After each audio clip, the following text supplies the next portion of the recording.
Hi, and welcome to the Annual Grants 2023 Community Grants Program Information Session. My name is Michael Van Fleet, and I am the Community Grants Team Leader at the City of Yarra. Before we start, I'd like to acknowledge the Wurundjeri Woiwurrung people as the traditional owners and true sovereigns of the land now known as Yarra. We also acknowledge the significant contributions made by other Aboriginal and Torres Strait Islander people to life in Yarra. We pay our respects to elders from all nations and to their elders past, present and future. So this information session is around several things. I will be able to let you know about when you can apply. So the grants are open now until the 31st of July. Why do we provide these grants? Who is eligible? What are the different funding categories? How to apply for the grants, and some tips towards the end of the program. So the applications have opened on the 13th of June and they close on Sunday 31st of July at 11:59 p.m. Decisions are announced in November and grants are paid in December, January. Projects are meant to commence from January 2023 and to end by January 2024. So we provide these grants to strengthen the community and promote community and health and well-being. The grant program aims to address the social needs of the community across a range of different areas, including arts and culture, the environment, community development, sport, recreation, and youth and families. To be eligible for a grant, you generally need to be a not-for-profit community-based organisation, and you need to be incorporated and have an ABN. There are some exceptions. Groups can be auspiced if they're not incorporated themselves, and individuals and businesses can apply under the arts and culture category. Excuse me. It's important to read the guidelines for the full list of eligibility criteria. So we have 6 different grant categories, including community development, sports and rec, climate action, arts and culture, family, youth and children, and community housing. I'll go through those in further detail in a minute, but first the funding figures for the 2023 grants. You have the 6 different grant streams, and under community development, which is the largest stream, there's $372,000 available. Arts and culture has $278,000. Family, youth and children, $164,000. Climate change, $128,000. Sports and rec, $65,000. Community housing, $53,000. And the total grant is just over 1 million, with 1,060,500. The first stream we're going to have a look at is the community development stream, and this is designed to strengthen social and cultural diversity and encourage people from all backgrounds to participate in community life. There are 4 subcategories. The first is community strengthening, maximum grant of $4,000. There's the community support grants, which is a maximum of $10,000. Community celebrations, maximum $3,000, and social enterprise with a maximum of $15,000. So the community strengthening grants are aimed at small local community-run groups seeking to hold activities in Yarra. Successful groups will be offered 2 years of funding, and there are many groups that have applied for this last year and have received 3 years funding. Community support is up to $10,000, and this is aimed at larger not-for-profit organisations offering services and support for programs that support the Yarra community. Community celebrations, up to $3,000, include smaller events that showcase, celebrate and support Yarra's diversity, communities and build community connectedness. So this might be things like a New Year's celebration or a harvest festival or some sort of community celebration. And the social enterprise grants, which are up to $15,000, are for not-for-profit organisations and or businesses to build or establish innovative social enterprises, particularly ones that aim to create employment opportunities for people facing barriers to workforce participation. There are many social enterprises in the city of Yarra, and usually we get 10 or 15 applications in this grant round.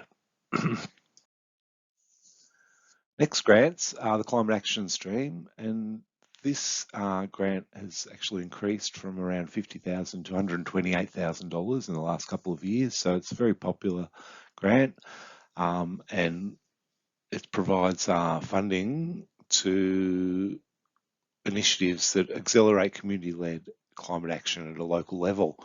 Obviously, it places priority on funding projects that mobilise the community, support the most vulnerable to build stronger social connections, and present models to reduce carbon emissions, support local food systems, care for local natural environments, avoid and reduce waste and promote conscious consumption, as well as fostering sustainable transport such as bike riding. There are two tiers of funding. Tier 1's up to $5,000 and Tier 2 is up to $10,000. And the Tier 2 grant usually is done in projects with collaboration with the City of Yarra. The Family, Youth and Children Stream is designed to enhance the health and well-being of families, children and young people from all backgrounds who live, work, study and visit Yarra, and to build their capacity to actively participate in their communities. There are two subcategories, family and early years, which is from birth to 8 years old, and youth and middle years, which is from 8 to 25. And the maximum grant in both streams is $10,000. Sports and recreation grants seek to support a wide range of accessible recreation, sport and physical activity opportunities, catering for the diverse and changing needs of the Yarra community.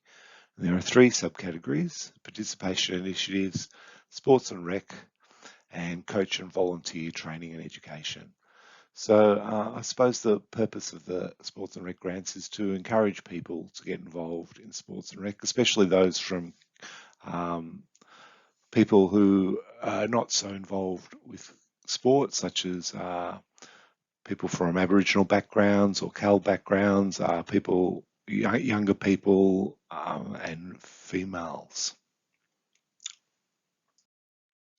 The Arts and Culture Stream supports the creation and presentation of arts and cultural projects, activities and works to promote Yarra as a creative place where dynamic, diverse, vibrant arts activities thrive. There are three subcategories: arts development with a total of $70,000 in the pool, festival and events with a total funding pool of $135,000, and community arts with a total pool of $50,000. There is no maximum grant in this funding pool, but the average grant is around $8,000. The community housing stream aims to promote initiatives that help sustain tenancies and build more cohesive and resilient communities that address social and cultural impacts for tenants of community housing, those at risk of homelessness. The maximum grant is $50,000. Eligible projects might include projects that address the impacts of complex multiple issues on vulnerable tenants, that sustain tenancies of low-income households at risk of homelessness. They explore development of packages that support new community housing tenancies to access local supports and explore partnerships that increase resilience and connectedness of community housing tenants. So that was the last of the categories for the annual grants, but we also have the small project grants, and they'll open again on the 1st of July. Grants of up to $1,000 are available through our website. The grants are designed for discrete projects or events that arise unexpectedly outside the timelines of the annual grants. There are two streams available: community development and arts and culture. And you can apply for one of these, only apply for one of these each financial year, and the outcome will take 3 to 5 weeks. There's a $75,000 budget for these grants, and the grant round closes when all the funding has been allocated.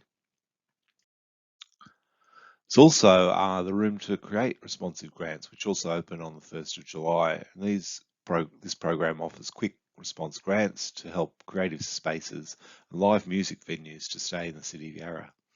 Applicants can apply for one room to create grant per year, and funding is capped at $2,000 for a standalone grant or at $5,000 for a matching grant when the applicant is able to make a matching contribution towards the project. There's $25,000 available in the funding pool, and get in quick because these go fairly quickly as well. So obviously our online applications are preferred. We can provide a Word document copy if you need, but better to do it online. Please read the guidelines and application forms to work out whether you're eligible and to see which category to apply for. With each of the different categories, there's a grants officer listed in the guidelines, and you can give them a call and speak to them about your project.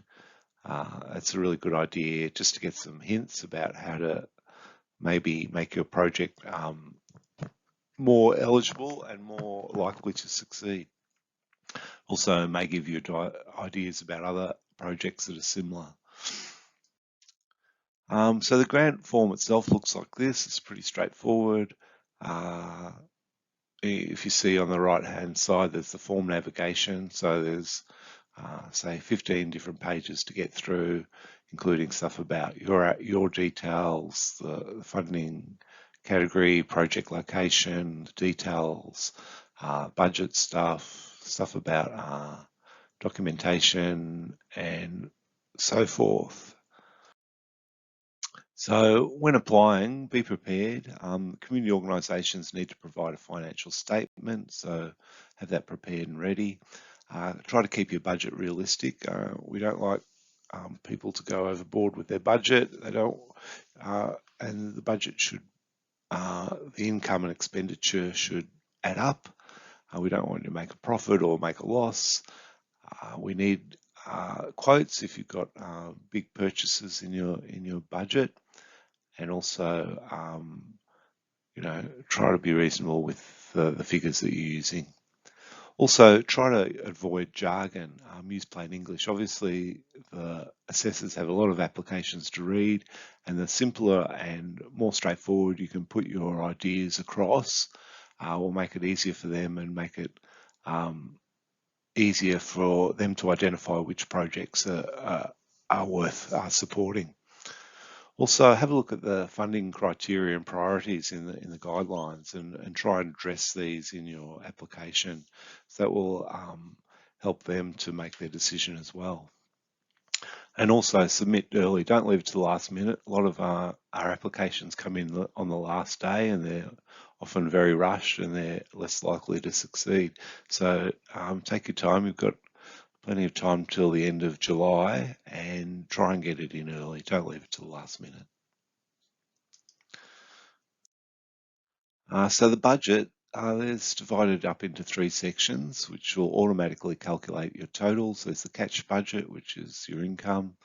There's in-kind contributions, which is things that you've been given, and the volunteer cost calculator, which works out how much your volunteers are worth.